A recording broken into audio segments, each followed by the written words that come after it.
Hello and welcome to Microsoft Hates Greg.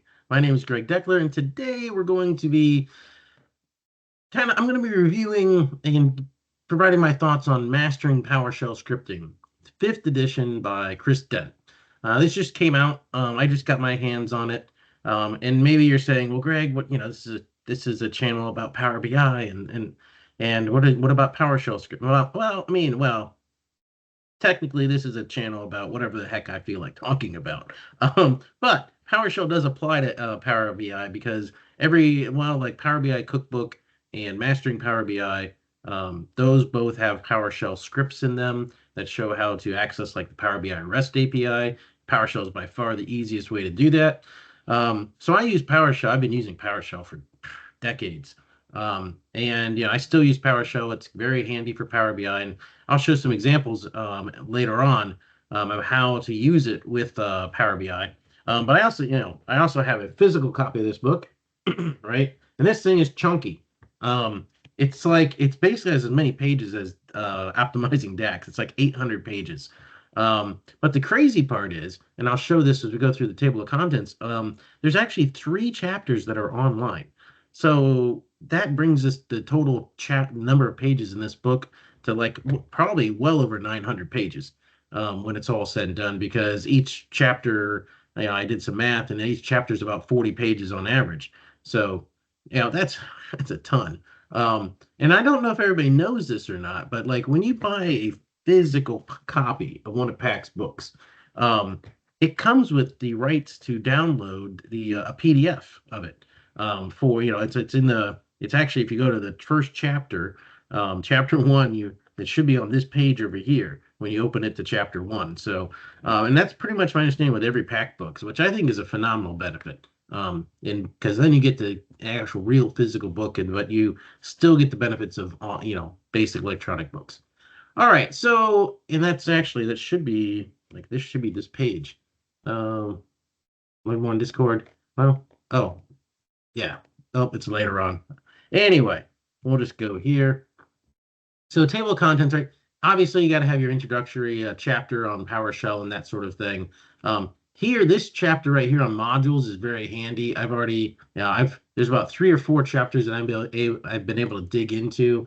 So I learned quite a bit, and I've been working with PowerShell for a long time. But this one's really handy, especially if you want to understand like some of the stuff I have in my Power BI books. When I provide the examples, I usually don't explain like, hey, it's like, okay, I really want to explain this thing, but first I need to make sure you've got everything configured right. So go run this command, this command, this command. But I don't really explain those commands very much because it's like, I really want to focus on the Power BI side of things. But this really gets down and dirty with modules and how they work and where they're put. And I don't know, I've already found some great content in this module section. So variables, arrays, and hash tables. I haven't gotten to dig into that one yet.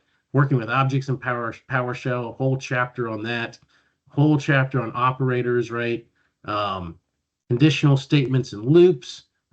Wish we had loops in DAX. Sometimes we sort of do, and in M. Working with .NET. This one, I really am kind of interested in getting into this chapter because I've never really used PowerShell for that purpose. And then here you can see here's 2 online chapters, right? Strings, numbers, and dates, and regular expressions. And basically they give you a link or a QR code, and you can go out and download those. But I also think it would come with, you download the whole PDF, right? You're going to get everything. Well, maybe not. Maybe it's just going to be this one. We have this, so maybe they're separate. I have to check that out. I haven't downloaded them yet. Files for generation. Now, this is something I got in this. This is a great chapter. This is what I primarily use PowerShell 4, as well as the next chapter, which is on Windows Management Instrumentation. This was kind of my background in terms of where I've started with PowerShell. So there's some great stuff in here. So I really gravitated towards these 2 chapters immediately. There's great examples in here. This table of contents doesn't do it justice in terms of just the amount of PowerShell code and useful little PowerShell code, PowerShell snippets of code, all of that sort of stuff. Great stuff in these 2 chapters already. And if the rest of the book is like these 2 chapters, then I'm really excited about it. Chapter 12 is all about working with HTML, XML, JSON, and web content, if you will. Web requests and web services. This is another one that would be very handy. I haven't got into this yet, but this will be very handy if you're working with Power BI's, REST APIs, right? Remoting and remote management, asynchronous processing. This one I'm really kind of curious about. Graphical user. I just kind of skimmed through this chapter and was like, I had no idea you could even do this in PowerShell. Like you can basically create a whole GUI with using PowerShell. It's just I find that fascinating. So I can't wait to get into that one. Scripts, functions, and script blocks, right? Parameters, validation, dynamic parameters, classes and enumerations. Another online chapter, building modules, right? So if you want to build your own modules, like what you get with the PowerShell, module that for the admin API and all that sort of stuff. And then I really like that he includes a chapter on testing, which I mean, you think of scripting but you can get really advanced with PowerShell, and so I think it's interesting that he's got a chapter in here on that. So I'm kind of interested to look at this one as well. And then of course you want to have your chapters on error handling and debugging. So those actually kind of round out the rest of the book. So anyway, so let's go. I have a PowerShell prompt up here, right? So basically if you want to use Power BI REST tenant, if you will, you want to install this module, Microsoft Power BI Management, right? That's the one you want. And so if I ran that, I've already got installed, so it would just return nothing. But so the first thing you want to do once you get everything installed, right, is you want to do a connect Power BI service account. That's going to let you know. Well, okay, whatever. Doesn't matter. Didn't mean to connect to that one. Wanted to connect to the other one. So let's you know what? I'm just going to disconnect. Otherwise, I don't have the right tenant settings and all that sort of stuff. So hang on a minute. Let's get this back up here. Yes, I want to run it. Try that again. This time I'll try to pick the right accounts. They switched it on me. That's why.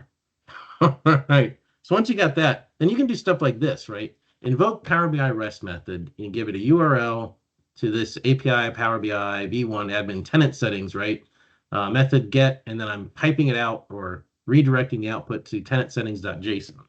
So I can grab all of my tenant settings, all my current tenant settings, boom, right there in one go. And I would recommend, doing this in terms of, there was a question that just came up on the forums where somebody he needed to document their tenant settings and like, hey, I don't know what tenant settings I have changed and which ones I haven't.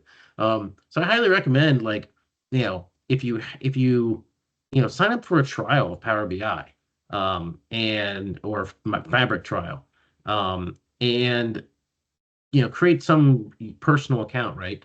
And then just go ahead and run this, right? And document your settings. And then you can compare this. So those should be your default settings. So then you can compare, those default settings to your actual settings that you've changed within the system, right? And then you can track that over time and you know what the defaults are, except for the fact that, of course, they're always like, I swear every day they add new tenant settings. So anyway, but PowerShell, super useful with even with Power BI and that sort of thing. So really looking forward to this book. I'm really excited about it. Thank you, Pact. I see a lot of the names in here of a lot of the people I work with on my books, right? Rashma and Amisha, and so really cool. Thanks for all of your hard work, Pact, on this book. I can't wait to dig into it even more. But I've already found it extremely useful in helping explain things that, sometimes I just use stuff, right? I'm like, the person that runs the microwave oven and has no idea how it actually works, right? Sometimes I'm that way with PowerShell, so I admit it. All right, well, that's all I have for this video. Hope you enjoyed it, and I'll see you next time.